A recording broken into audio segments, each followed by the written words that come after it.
Wow, wow, wow, wow, wow, wow, wow, wow, wow. Sepertinya kok personal branding begitu penting banget sih. Kok sepertinya mendewa-dewakan personal branding gitu loh. Liftoff. We have a liftoff.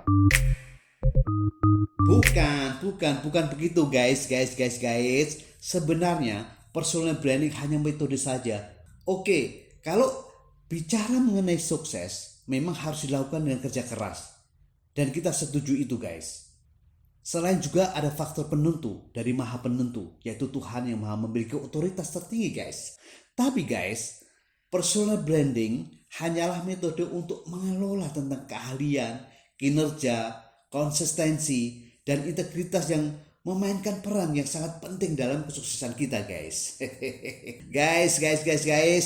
Personal branding tidak akan ada gunanya tanpa materi yang ada di diri kita guys. Dan materi itu adalah keterampilan kita, kinerja kita, konsistensi kita, dan integritas yang tinggi dari kita untuk mencapai kesuksesan yang berkelanjutan. Wih.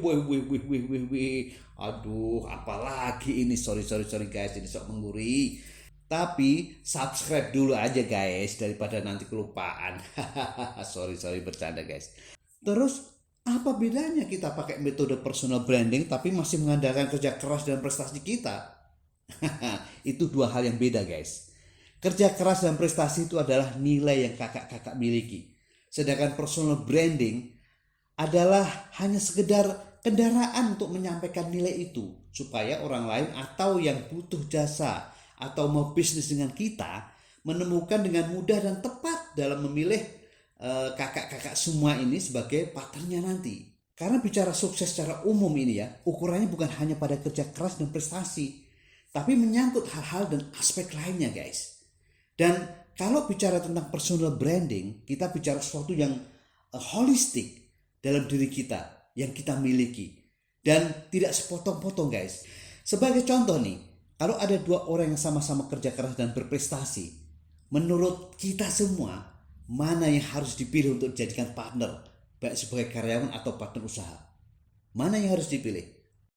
Jawaban spontan pasti yang terbaik.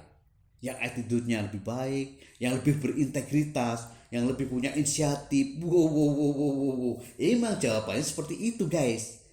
Terus bagaimana mencari tahu itu? Atau lewat apa kita bisa mencari tahu mana yang lebih baik guys? Oke, untuk tahu seorang lebih baik, bagaimana caranya? Apakah lewat portfolio cukup? Apakah lewat medsos bisa? Atau apakah maunya lewat ordal-ordal dalam saja? Pasti ordal yang menang dalam hal ini. Tapi guys, lewat ordal bukan cara yang profesional. Dan itu nggak banget lah guys. Nggak banget. Guys. Untuk tahu bahwa seseorang lebih baik adalah bisa lewat portfolio kita. Dan atau medsos kita. Karena memang media ini paling cepat, kulipat untuk orang ngepoin kita. Dan media ini adalah juga bagian dari implementasi sebuah personal branding.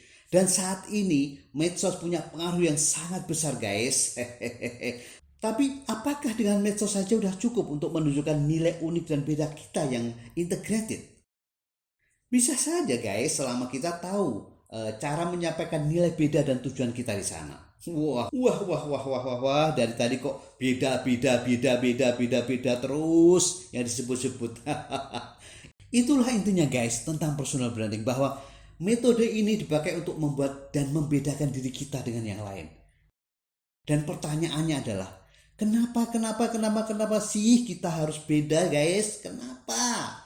Karena bahwa yang memiliki kelebihan yang sama dengan kita jumlahnya jutaan guys. Jutaan guys, bukan satuan. Bukan satuan guys. Saat ini persaingan begitu ketat dan kita tahu kita butuh dan harus tahu cara untuk membantu kita membedakan diri dengan orang lain yang memiliki kemampuan lebih dari kita guys. Dan kalau keahlian kita dan keunikan kita lebih terlihat atau menonjol, maka tentunya akan lebih menarik bagi siapapun, baik klien, perekrut, atau calon mitra bisnis kita. Sehingga akan membuka peluang untuk diri kita menjadi pilihan, yang berarti kita dipertimbangkan sebagai seorang yang memiliki nilai kompetitif guys. Jadi poinnya adalah bahwa dengan mengelola diri kita lewat personal branding, maka akan membuka pintu kita untuk peluang apapun sesuai dengan apa yang kita bangun. Karena sekali lagi guys, bahwa lewat personal branding kita bisa membangun reputasi kita sebagai ahli di bidang yang kita miliki tentunya. Poin penting lain yang bisa kita bangun lewat personal branding adalah kita bisa memiliki pengaruh positif di ranah industri atau komunitas yang sesuai dengan bidang kita guys. Sehingga hal itu akan memperluas jaringan profesional kita dan bukannya tidak mungkin bahwa keahlian itu bisa mempengaruhi juga pemikiran dan tindakan orang lain. Hehehe, keren kan? Sok-sokan lagi nih guys. Sorry guys. Terus bagaimana harus memulai personal branding guys? Bisa makin mumet dan ruwet nih kalau nggak tahu caranya kita. Caranya una, satu, siji atau hana dalam bahasa Korea yaitu memahami diri guys. Pertama harus memahami diri sendiri. Ini adalah pemetaan diri kita untuk tahu dan menyampaikan tentang apa yang kita miliki. Pertama adalah dari keahlian yang kita miliki sebagai basic functional, bahwa kita memiliki keahlian yang bisa dijadikan nilai tawar buat mereka. Tapi manfaat fungsional saja tentunya kurang memiliki nilai beda guys. Karena orang lain juga memiliki ilmu yang sama dengan kita. Terus bagaimana cara membedakannya?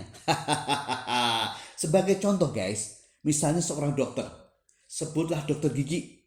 Nah, keunikan dokter gigi ini apa? Kalau hanya dokter gigi saja, apa bedanya dengan dokter gigi sebelah? Misalnya, kita ingin membedakan dengan yang lain tapi itu masih relevan, misalnya dokter gigi khusus wanita. Atau spesialis gigi lansia guys. Kenapa harus spesifik? Memang spesifik guys, tapi intinya adalah bagaimana kita cari keunikan dari keahlian kita yang bisa membedakan dengan yang lain guys. Dan dengan keunikan itu kita jadi memiliki nilai kompetitif gitu guys. Aduh. Guys, semua garam itu asin guys. Tapi ada yang tahu cara membedakan dan menonjolkan garam miliknya. Misalnya garam beriodium, garam Himalaya, garam diet. Gitu guys. Dan itulah nilai beda yang unik yang harus kita perjuangkan untuk diri kita guys. Nah, dari sini guys, setelah nilai beda, kita bisa petakan lagi apa yang bisa kita janjikan untuk diberikan kepada target sasaran kita. Misalnya guys, dokter gigi khusus wanita tadi, apa yang dijanjikan dengan keunikan khusus wanita itu? Apakah kenyamanan totalitas yang kita janjikan sehingga tak akan ada kendala bagi para wanita untuk perawatan gigi? Atau bisa saja punya janji yang lain yang bisa secara emosional bisa dirasakan oleh target sasaran kita guys. Gitu guys. Tapi itu kan buat usaha sendiri. Hehehe guys. Kalau kita nggak mau untuk usaha sendiri, ya kita cari nilai beda yang relevan dengan keahlian kita. Misalnya saja ini kakak seorang engineer perancang sistem keamanan secara keahlian fungsionalnya. Dan di sini kakak bisa membuat keunikan yang membedakan dengan engineer lain tentang keamanan tadi. Misalnya engineer yang mampu mengembangkan algoritma baru untuk mendeteksi multi ancaman cyber misalnya. Itu misalnya saja. Jadi tetap bahwa fungsi secara umum tidak akan membedakan kita dengan yang lain. Artinya kita harus cari hal yang bisa membedakan dengan yang lain gitu guys. Kemudian selain manfaat dan keunikan kita juga harus tunjukkan tentang kredibilitas kita guys. Wow, apalagi ini? Kredibilitas ini penting guys dalam rangka membuat siapapun yang akan memakai jasa kita yakin dan percaya pada kita. Ini hal yang berhubungan dengan portfolio guys. Misalnya dari sisi latar belakang pendidikan, terus bisa saja sebuah testimoni atau sebuah surat rekomendasi dan lain sebagainya. Jadi intinya bahwa kita harus memiliki alasan untuk dipercaya dalam mendukung keunikan kita guys. Jadi saya ulang sedikit guys masalah pemetaan diri ini. Intinya pertama adalah nilai fungsi dan keahlian yang unik. Kemudian nilai yang bisa dijanjikan dan diberikan kepada target kita yang kita tuju yang bisa berdampak emosional tentunya. Dan hal yang ketiga adalah hal yang bisa mendukung kredibilitas kita untuk membuat orang lain yakin dan percaya kita guys. Misalnya surat rekomendasi atau bukti-bukti kerja atau yang lain sehingga itu bisa meyakinkan seseorang untuk percaya tentang keunikan kita. tentang nilai beda kita dengan yang lain guys. Nah ternyata sudah panjang lebar obrolan kita guys. Sebelum ditutup video ini ada hal penting yang perlu diketahui guys tentang nilai unik tadi. Bahwa keunikan juga tidak selalu harus paralel dengan basic keahlian kita. Tapi bisa saja bahwa keunikan itu datang dari sisi misalnya kepemimpinan atau dari sisi dedikasi kita atau hal-hal yang bersifat keorganisasian juga bisa guys. Jadi intinya guys bahwa keunikan tidak harus dan selalu paralel dengan keahlian kita. Guys, sebaiknya pencet tombol subscribe. Sorry guys, bercanda guys. Jadi guys, personal branding adalah alat yang dapat membantu kita dalam mencapai tujuan atau karir atau bisnis kita guys. Dengan memahami siapa diri kita, apa yang kita tawarkan dan bagaimana kita ingin dikenal orang lain sebenarnya itu. Makanya bahwa keunikan itu harus punya.